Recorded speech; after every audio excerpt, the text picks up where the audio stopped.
আচ্ছা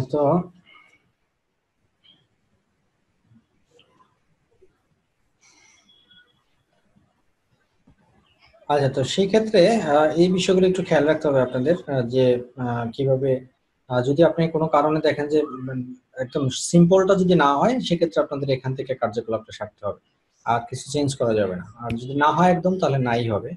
সেক্ষেত্রে আপনার কাজগুলো শেষ করে আপনি একটা সামারি রিপোর্ট দিবেন আপনার বায়ারকে, যে আমি এই জায়গাগুলোতে কাজ করতে গিয়ে আমার এই প্রবলেম সৃষ্টি হয়েছে। তো তোমার আমি এই ফল্টগুলো, এটা একটা কিন্তু ফল্ট, এটা আপনার একটা নোট করবেন যে আমি এই পেজে এই ধরনের একটা কাজ করতে গিয়ে আমি আমার ট্রিটমেন্ট আমি দিতে পারি নাই, বিকজ অফ তোমার যে ডেভেলপার, সে ডেভেলপার এখানে তার একটা ক্যারেক্টার বা একটা কোডিংটা তার প্রপার কোডিং ছিল না। সেই রকমের একটা অ্যাসাইনমেন্ট আপনি দিতে পারেন। আসলে প্রপার কোডিং বলা যায় না, এটাকে বলা যাবে যে তাকে বলো সিম্পল কোডিং দেওয়ার জন্য। এখানে সে যে স্টাইল ইউজ করছে বা সিএসএস ইউজ করছে, সেই সিএসএস টাকে চেঞ্জ করে দেওয়ার জন্য। আর এগুলো একটু অ্যাডভান্স লেভেলের, এগুলো হচ্ছে থার্ড স্টেপের কাজ। এসইও মানে অন পেজ এসইও থার্ড স্টেপের কাজ।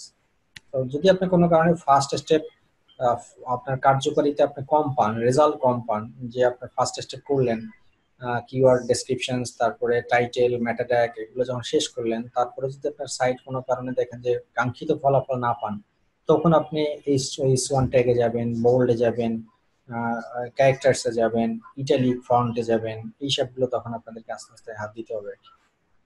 তো আমার যে দায়িত্ববোধ কর্তব্য থেকে আমি আপনাদেরকে বলে যাচ্ছি, বাট প্র্যাকটিস করাটা কিভাবে করবেন বা কিভাবে করা যায়, সেটা একান্তই আপনাদের নিজেদের একটা ব্যাপার। আর এটা কতটা সহজে বা কত প্র্যাকটিস করে আপনারা নিজেরা নিজেদের ভিতরে আয়ত্তে নিতে পারেন, সেটা হচ্ছে আপনাদের নিজেদের প্রচেষ্টা আর কি। এখানে তার আমার কিছু করার নেই। তো এই রকমের নর্মালি ইন জেনারেলি অন্য টিচাররা কেউ আপনাদের লাইভ এরকমের কোনো ওয়েবসাইট থেকে আপনাদেরকে দেখাবে না, সবাই দেখাবে ডেমো দিয়ে। বাট আমি কিন্তু আপনাদের লাইভ দিয়েই দেখাচ্ছি, এই কারণে যাতে আপনাদের একদম রিয়েলিটিটা আপনারা বুঝেন, সেই কারণেই। কারণ এটা আপনারা দেখছেন যেটা রানিং ওয়েবসাইট, এবং আমি একদম পাশে লাইভ ওয়েবসাইট ওপেন করেই আমি আপনাদেরকে প্র্যাকটিস করে দেখাচ্ছি। এরপরেও যদি আরো কোনো এক্সপেকটেশন আপনাদের কাছে থাকে, তাহলে সেই এক্সপেকটেশন আমি ফুলফিল করতে পারবো না, সেটার জন্য হয়তো আপনাদের অন্য কোনো টিচারকে খুঁজতে হবে। আচ্ছা, তো এই হলো ব্যাপার। তো এখানে আমার আর একটা কাজ বাকি আছে ইম্পর্টেন্স, সেটা করে আমি আজকে শেষ করে দিব। সেটা হলো যে ইমেজ অপটিমাইজেশন নিয়ে আমি একটা কথা বলছিলাম, যে ইমেজ অপটিমাইজেশনটা কি আসলে। তো ইমেজ অপটিমাইজেশনটা হলো যে এই যে ওয়েবসাইটের ভিতর, এই পেজটার ভিতর এই যে ব্যক্তির ইউজ করা হয়েছে, তার একটা পিকচার ইউজ করা হয়েছে, সেই পিকচারটাও কিন্তু একটা নাম আছে। হ্যাঁ, তো কেউ যদি এখন গুগলে সার্চ দেয় লেট এমডি সিরাজউদ্দিন আহমেদ, তাহলে তার এই ওয়েবসাইটটাই শো করার কথা, লিঙ্কটা, যদি এটা ইমেজ অপটিমাইজ করা থাকতো বা থাকে, বা গুগলের সার্ভারে বা গুগলের ডাটাবেজে এটা স্টোর করা থাকতো। সেই ইমেজ অপটিমাইজেশন গুলো কিভাবে করতে হয়, ইমেজ অপটিমাইজেশন করার জন্য আপনারা এই ফাইলসে গিয়ে দেখবেন যে একটা ফোল্ডার থাকবে, ইন্ডিভিজুয়ালি আলাদা, হয় মিডিয়া নামে থাকবে অথবা ইমেজ নামে থাকবে। হ্যাঁ, দুটো এরকম থাকবে। এই যে যেমন এই যে মিডিয়া নামেও একটা ফোল্ডার আছে, আবার আপনার ইমেজ নামেও একটা ফোল্ডার আছে। মিডিয়াটা হলো যে মূলত কোনো টিডিএফ যেগুলো আছে, ওয়ার্ড ফাইল, এক্সেল, পিডিএফ, এগুলো মিডিয়ার মধ্যে আছে। আর ইমেজ মানে একদম সলিড পিকচার, যেগুলো জেপিজি বা পিএনজি টাইপের যে ফাইলস গুলা, সেগুলো থাকবে ইমেজের ভিতর। এটা পুরো ইমেজ লেখাও থাকতে পারে, আইএনজিও লেখা থাকতে পারে সংক্ষেপে। বাট এটা আপনারা করতে করতে বুঝে যাবেন, বা এখান থেকে খুঁজে নিবেন যে কোনটার ভিতরে পিকচার আছে। এগুলোর ভিতরে সবগুলো আপনার ঢোকার অধিকার আছে, ঢুকতে পারবেন আপনি। ধরেন আমি এটার ভিতরে একটু ঢুকি, এই যে ঢুকলাম, ঢোকার পরে দেখেন এই যে পিকচার, এগুলো সব পিকচার আমি দেখতেই পাচ্ছি এখানে, যে পিএনজি, জেপিজি, তার মানে এগুলো দেখলেই তো আপনি বুঝবেন যে এগুলো পিকচার। তার মানে এটাই হলো আমার পিকচার্স ফোল্ডার। এখন এই পিকচার্স ফোল্ডার্স মানে এই ওয়েবসাইটের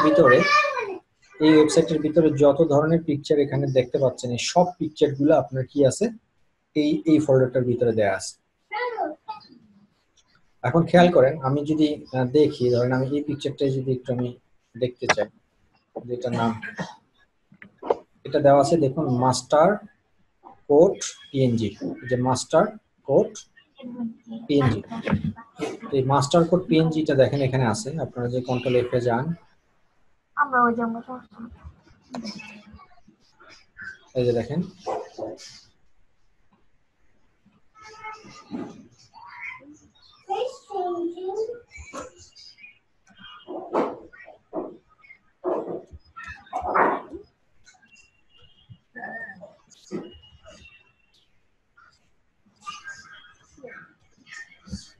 সেটা একটু ডিপ্লোম্যাটিক লেখা ছিল, এই জন্য আমি আরেকটা দিয়ে দেখাই আপনাদের। প্রোডাক্টস এর ভিতরে একটা দেখাই।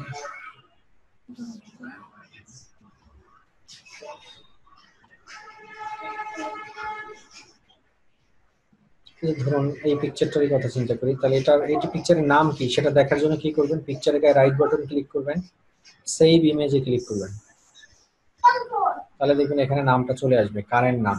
তার মানে কি, master dash code dot dash new dot PNG. তাহলে এটা আমরা কপি করি, এখান থেকে কপি করে আপনি আপনার এই পিকচার ফোল্ডারে আসবেন, ইমেজ ফোল্ডারে এসে কন্ট্রোল এফ, এই যে দেখুন master dash code dot PNG আপনি পেয়ে গেছেন। এখন এটা কিওয়ার্ড আকারেই আছে, দেখুন এটা এসইউ ফ্রেন্ডলি করাই আছে, master dash code dot new. হ্যাঁ, এটা হলো যে আপনার সবসময় পিকচারের গায়ে আমি শিখিয়ে দিয়েছিলাম, পিকচারের গায়ে আপনারা রিনেম করে এভাবে ড্যাশ ড্যাশ দিয়ে রিনেম করবেন। হ্যাঁ, এটা আমি প্রথম ক্লাসে আপনাদের, যখন আপনাদের পিকচার দিয়ে আমি একটা পরীক্ষা চালাইছিলাম, কার পিকচার গুগল চিনে কার পিকচার চিনে না, সেটা তখন master dash code dash new dot PNG, যে আমি এটা কিন্তু একটা এসইও ফ্রেন্ডলি ভাবে এটাকে সেট করা আছে। যদি ধরেন এটা এসইও ফ্রেন্ডলি ভাবে সেট করা না থাকতো, যদি এভাবে থাকতো মাস্টার কোড নিউ তিনটা একলগে থাকতো, মানে একসাথে থাকতো তিনটা, তখন আপনাকে কিন্তু এখানে কাজ করতে হতো। কি কাজ? তখন আপনাকে এই পিকচারটা এখান থেকে আপনাকে আগে ডাউনলোড করতে হতো। এই যে দেখুন ডাউনলোড অপশন আছে, এটাকে আমি আগে তখন কি করতাম, এরকম ডাউনলোড করে নিতাম। এই যে ডাউনলোড হয়ে গেছে, দেখেন ডাউনলোড হয়েছে। এখন কোনখানে ডাউনলোড হয়েছে সে ফোল্ডারে যাই আমি, এই যে ডাউনলোড হয়ে গেছে, দেখেন ওই পিকচারটাই। কিন্তু এখন আমি এখানে কি করব, সেক্ষেত্রে রিনেম করব। রিনেম কইরা আমার, আমি যদি চাই যে নিউটা রাখবো না, সেক্ষেত্রে নিউটা কি করলাম, চেঞ্জ করে দিলাম, চেঞ্জ করে এটাকে সেভ হয়ে গেল। এখন এই পিকচারটার এই যে নাম, নতুন নাম যেটা দিলাম, সেই নামটা আমাকে আবার কপি করতে হবে। কপি করে এই পিকচারটাকে আবার আপলোড করতে হবে। এখন এই পিকচারটা আবার এই ফোল্ডারে নতুন করে আপলোড করতে হবে। যদি আমি এটাকে আপলোড করি, তাহলে কিন্তু এই জায়গাটাতে কোনো চেঞ্জেস আসবে না। কেন বলেন তো? বিকজ অফ আমি তো মাত্র ফোল্ডারের ভিতরে আমার ইমেজটা আমি আপলোড করলাম, কিন্তু আমার ফোল্ডারে যে পিকচারটা আমি আপলোড করলাম, সেই পিকচারটা সেম পিকচার, কিন্তু পিকচারের নামটা তো ডিফারেন্ট নাম। সেই ডিফারেন্ট নামটা আমাদেরকে আবার কি করতে হবে, এই মাস্টার কোড প্রিমিয়াম যে পেজটা আছে, এই যে পেজ, এই পেজে গিয়ে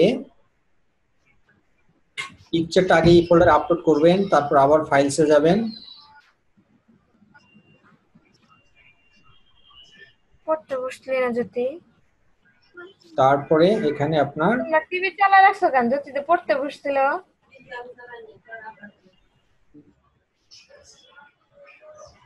তারপরে আপনার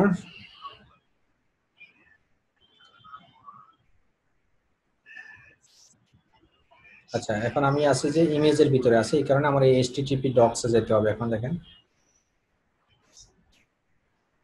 গিয়ে আমার কন্ট্রোল এফ দিয়ে আমার যে ফোল্ডার, সেই ফোল্ডারটা বের করতে হবে। এই যে এই ফোল্ডার php.php, এই ফাইলে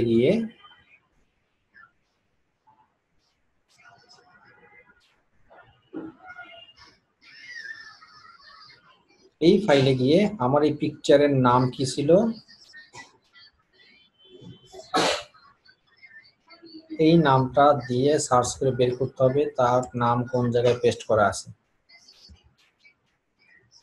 একটু ডিপ্লোম্যাটিক, সে পাচ্ছে না বলতেছে, বাট আমরা না পাইলে আমাদের সেক্ষেত্রে একটা ওয়ে আছে, সেটা হলো ম্যানুয়াল খুঁজে বের করা, আর কিছু না।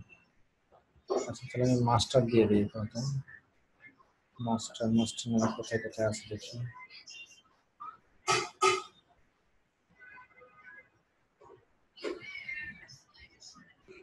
এভাবে পাচ্ছে না, তাহলে ম্যানুয়াল আমরা এখন বুঝবো যে এই নামটা কোথায় আছে। এই নামটা, এই যে দেখেন পেয়ে গেছি। এখন এই জায়গাটা তো আমার পিকচার নাম আমি কি চেঞ্জ করছিলাম মনে আছে? Master code. তাহলে এখান থেকে এটা মুছে দিতে হবে, ওই নিউ লেখাটা। ক্লিয়ার? জি স্যার।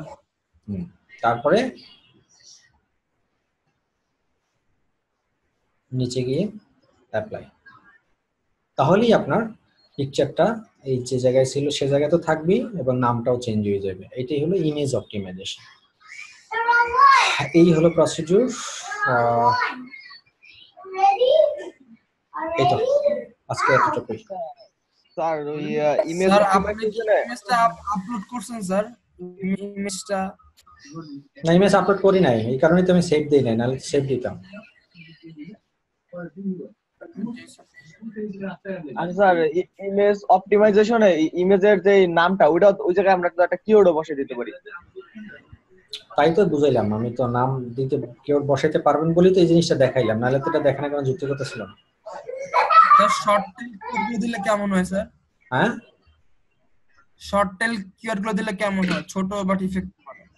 দেন দিবেন তো, দিতে পারবেন তো, এই জন্যই তো এই ইমেজ অপটিমাইজেশন বলতে একটা জিনিস আছে, নাহলে তো এটা থাকতো না। এই অপরচুনিটি আছে বলেই তো আমি এটা দেখালাম এত কষ্ট করে। আচ্ছা ভাই, আমাদের কি ওয়ার্ডপ্রেসে মানে এরকম কি দেখানো হবে কিভাবে মানে কন্টেন্ট সাবমিট করে বা এই ইমেজ কিভাবে হ্যাঁ, দেখানো হবে তো। আচ্ছা স্যার, আমরা কি স্যার এই এডিটরটা কি আপনার স্যার? হুম এই এডিটর যেটাতে এডিট করতেছেন, হুম হ্যাঁ, এটা কি আপনার নিজস্ব তাই না? কি এই যে যে এখানে এডিট করতেছেন যেটা মানে সাবমিট করলেন বা ইয়ে কিছু, ওয়েবসাইট? হুম। আরে ভাই সারাদিন পর আপনি কি বললেন এটা? আচ্ছা এটা তো সারেন না, এটা তো স্যার কাজ করতেছে লেট পেন্ডিং।